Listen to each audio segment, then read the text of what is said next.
Hello dear friends and dearest enemies. இன்னொரு lang shape long வீடியோவில் பார்க்கல மிக சந்தோஷம். இந்த வீடியோவில் நாங்கள் எதை பற்றி பார்க்க போகிறோம்னா, இப்போ சோஷியல் மீடியாவை திறந்தாலே அரசாங்கம் இப்படி புதுசாக அறிவிச்சிருக்கோம் வாட்ஸ்அப்பை பற்றி.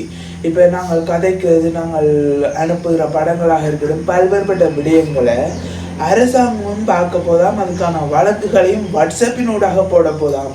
இப்படி பல்வேறுபட்ட தகவல்கள் பரவி கொண்டிருக்கு. அது உண்மையா பொய்யான்றதை பற்றி தான் இந்த வீடியோவில் பார்க்க போகிறோம்.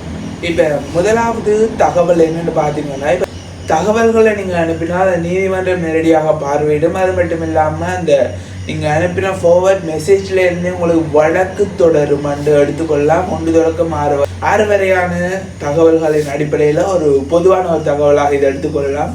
ஆனால் இதில் என்ன உண்மை இருக்குது, என்ன மிகைப்படுத்தி இருக்கிறோம், அதாவது ஓவர் பில்டப்னு சொல்லிக்கணும்ல. ஸோ அப்படி என்னத்தை சொல்லியிருக்கணும்னு பார்க்க வரும். இவன் நார்மலாக இருந்தால் இது உண்மையாகவே ஒரு பிள்ளையான ஒரு விஷயம், ஒரு ஆளை பற்றி தவறான வதந்திகளாக இருக்கட்டும், இல்லை தவறான குற்றச்செயல்கள் அவர் மீது சுமத்துவதாக இருக்கட்டும், இப்படி பல்வேறுபட்ட சம்பவங்களை செய்கிறது உண்மையாகவே சட்டப்படி குற்றம்.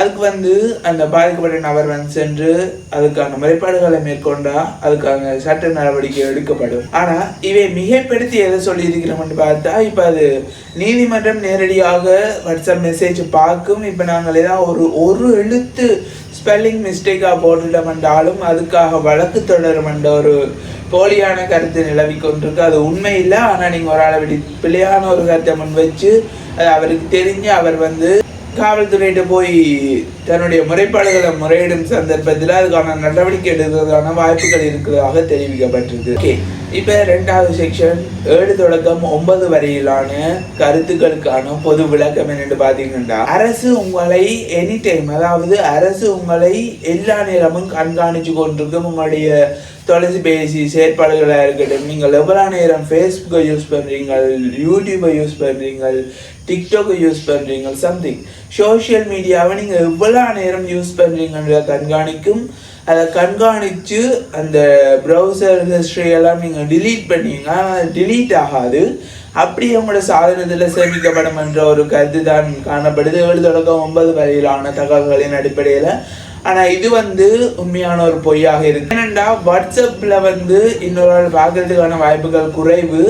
ஏனென்றா WhatsApp end to end encryption இருக்கு. ஸோ அப்படி இருக்கிறது என்னென்னா, வாட்ஸ்அப்பாலேயே அதை நேரடியாக பார்க்கறதுக்கான ஆக்சஸ் இல்லை. ஸோ என்னென்னா, நாங்கள் ஒரு ஆளுக்கு அனுப்புகிற மெசேஜ் உங்கள் 2 பேருக்கும் இடையிலான ஒரு தொடர்பாகவே காணப்படுமே தவிர இன்னொரு ஆள் போய் அதை பார்க்கறதுக்கான சான்ஸ் எல்லாமே இல்லை. ஸோ அதுதான் முக்கியமான விஷயம். இதை நீங்கள் தெரிஞ்சுக்கொண்டீங்களா? சரி, அதாவது நான் கடைசியில் சொல்கிறேன், இதுக்கான இவை இப்படி ஒரு தகவலை பரப்பினதுக்கான காரணம் இதுவாக இருக்கலாம் என்றதுக்கான ஒரு ஆதாரமாக நான் இதை பார்க்குறேன். கடைசி வரைக்கும் பார்த்தா நீங்கள் தெரிஞ்சு கொள்ளக்கூடியதாக்கான வாய்ப்புகள் இருக்குது. ஆனால் இதில் இருக்கிற உண்மையான ஒரு விஷயம் என்னென்னா, உங்களோட ஃபோனில் இருக்கிறது உங்களோட ஃபோனில் மட்டும்தான் இருக்கும். இன்கேஸ் நீங்கள் அந்த கூகுள் ஃபோட்டோஸில் சம்திங் அந்த அப்லோட் பண்ணிங்களா, பேக்கப் பண்ணுறதுக்கு மற்றது நீங்கள் ஐஃபோன் யூஸர்ஸாக இருந்தீங்கன்னா அந்த ஆப்பிள் க்ளவுடில் மேபி நீங்கள் அப்லோட் பண்ணிங்கன்னா அது இன்னொரு ஃபோனில் அதே ஆப்பிள் ஐடி இல்லை அதே ஜிமெயிலை வச்சு லாகின் பண்ணிக்கல அந்த ஃபோட்டோஸ் எல்லாம் ரெக்கவரி ஆகுமே தவிர யாராலையும் உங்களோட ஃபோட்டோஸை உங்களோட அனுமதி இல்லாமல் உங்களோட இமெயில் ஒரு ஆப்பிள் ஐடி இல்லாமல் ஆக்சஸ் பண்ண முடியாது. விளங்குதா? ஓகே, அடுத்த ஃபைனல் பாயிண்ட்ஸ் வந்துட்டோம். 10ல் இருந்து 11 வரையான தகவல் என்னென்னா, அரசாங்கம் ஃபோன் மற்றும் வாட்ஸ்அப்பை கண்காணிக்க போகுது. நீங்கள் என்ன செஞ்சாலும் எல்லாத்தையும் மெயினான ஒரு கருத்து என்னென்னா, இப்போ 1 தொடக்கம் 11 வரையிலான தகவல்களின் அடிப்படையில் மொத்தமாக அரசாங்கம் உங்களோட ஃபோனை ஹேக் பண்ணும்போது அப்படித்தான் அந்த ஒரு கருத்தோட நிலவி கொண்டு வருது. ஆனால் அப்படி இல்லை.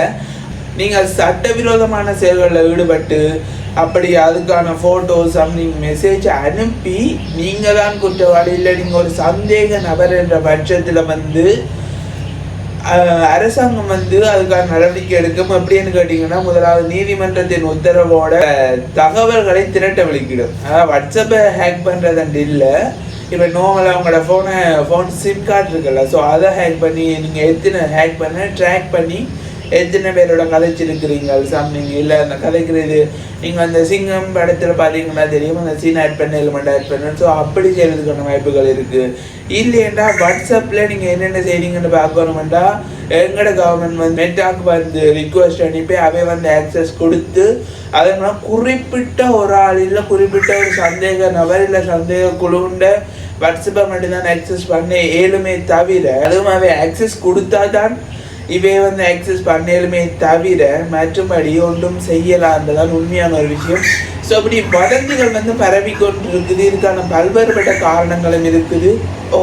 இன்னொரு போயிட்டு இருக்குன்னு ஸோ அது மட்டும் இல்லாமல் இப்போ என்னன்னா டிக்லைன் வந்து மாறப்போகுது, வாட்ஸ்அப்பு அப்டேட் தரப்போகுது, அப்படி இப்படியெல்லாம் அது என்னன்னு சொல்ல. இப்போ இவே சொன்ன ஃபேக்கான ஒரு நியூஸ்ன்ற இதை நான் சொல்கிறேன். முதலாவது டிக் விழுந்துட்டா எங்கள்கிட்ட அனுப்பப்பட்டது, ரெண்டாவது டிக் வந்துட்டா நாங்கள் யாருக்கு அனுப்பினோமோ அவைக்கு போயிட்டுது.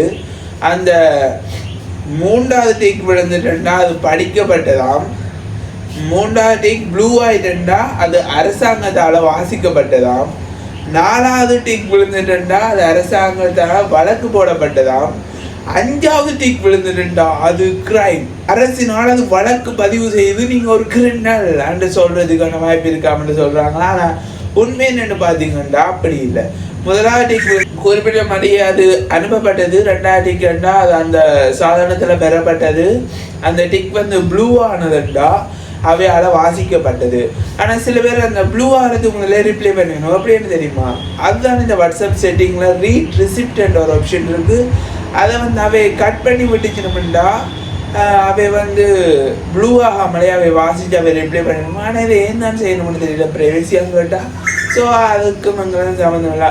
ஸோ இப்போ நாங்கள் கிளைமேக்ஸுக்கு வர போகிறோம். அப்படின்னா இது எல்லாத்துக்குமான காரணம் என்னென்னா எந்த பாயிண்ட் ஆஃப் வியூ வந்து இப்படிவே தகவலை பரப்பிவே கொண்டு கிடைக்க போகிறது இல்லை. ஆனால் இப்படி பரப்புறதுக்கான காரணம் என்னவாக இருக்குமென்றா சில வேளைகளில் நீங்கள் வந்து எந்தவித நடவடிக்கைகளிலும் ஈடுபடக்கூடாது, சட்டவிரோத நடவடிக்கைகளிலும் ஈடுபடக்கூடாது. என்ன இதில் குறிப்பிட்ட இதுகள் எல்லாம் அரசாங்கம் இப்போ வந்து கிரைம் அப்படி நடக்குதுன்றா ஒரு கட்டுப்பாடற்ற ஒரு இதில் தான் வந்து நடக்கும். இப்போ நான் இப்படி செஞ்சால் நடக்க முடிக்க மாட்டேன் தானே. ஸோ நான் அதை ஒரு செஞ்சு பார்ப்பேன், செஞ்சு பார்த்து விடுங்கன்ற அளவுக்கு இல்லைண்டா அப்படி தான் நடக்குது. ஸோ அந்த மீறல்கள் நடக்குது இல்லை கட்டுப்பாடு. அதாவது இப்போ உங்களோட ஃபோனை பார்க்க போது வாட்ஸ்அப்பை பார்க்க போதுன்னு சொன்னாங்கன்னா அது ஒரு கட்டுப்பாடான இது இல்லை. ஸோ நீங்கள் அதால் தவறான தகவல்களை பரப்ப மாட்டீங்கள், தவறான புகைப்படங்களை பரப்ப மாட்டீங்கள், இப்படி பல்வேறுபட்ட இதுகள் இருக்குது. அது மட்டும் இல்லாமல் இப்போ அது எத்தனை தடவை சொன்னாலும் விளங்குது உங்களுக்கு சொல்லுங்க பார்ப்போம். ஏன்னா இப்போ அந்த ஃப்ரீயாக டேட்டா தரம் ஃப்ரீயாக காசு தரம் என்று சொல்ல வரதெல்லாம் ஃபேக். அதுக்கு முன்னாடி நீங்கள் ChatGPT அந்த லிங்கை கொடுத்து செக் பண்ணுங்க, இல்லை ஜெமினி சம்திங் எதில் இருந்தாலும் அந்த லிங்கை ஒருக்கா பேஸ் பண்ணி செக் பண்ணி பாருங்க. உண்மையான தகவல்கள் எதுன்னு தெரிஞ்சுக்கொள்ளுங்க. தெரியாமல் உங்களோட ஃபோனை நீங்கள் கொடுக்க வேண்டாம் எல்லாத்தையும். அது மட்டும் இல்லாமல் அந்த லிங்கை நீங்கள் கிளிக் பண்ணணும். கிளிக் பண்ணால் உங்களோட ஃபோன் வந்து ஆக்சஸ் ஆகும், அது ஷுவர் உங்களோட ஃபோன் ஆக்சஸ் ஆகும். சில வேளை உங்களோட ATM card, debit card, credit card something நீங்கள் ஆட் பண்ணி வச்சுருந்தீங்கன்னா அதை ஆக்சஸ் பண்ணி காசெல்லாம் எடுத்து போடுவாங்க. ஸோ அப்படிப்பட்ட வேலைகள் நடந்து வரும். ஸோ கேர்ஃபுல்லாக இருக்கும். மாதிரி இந்த ஃபேக்கான நியூஸுகளை நம்ப வேண்டாம். உண்மையான நியூஸுகள் எதுகளோ அதுகளை மட்டும் நம்புங்கோ. வாட்ஸ்அப்பையோ ஃபேஸ்புக்கையோ சம்திங் எதையோ உங்களோட பெர்மிஷன் இல்லாமல் உங்களோட ஆக்சஸ் இது இல்லாமல் யாராலையும் திருட முடியாது. சிலவில் நீங்கள் பாஸ்வேர்டை வந்து வீக்காக போட்டிருந்தால் சிலவில் கெஸ் பண்ணிட்டான் அப்படின்ற இதில் எடுக்கலாமே தவிர மற்றபடி ஒன்றும் செய்யலாம். ஸோ இப்படி உங்களை முட்டாளாக்குதுன்ற தகவலை நம்ப வேண்டாம். உண்மையான தகவலை தெரிஞ்சு கொள்ள வேண்டும் வேண்டாம். மறக்காமல் சப்ஸ்கிரைப் பண்ணி வச்சுருக்கோம். அது மட்டும் இல்லாமல் இன்னொரு அருமையான வீடியோவில் பார்க்குற வரைக்கும் உங்களை இந்த விடைபெறுவது உங்களுக்கு பாய்.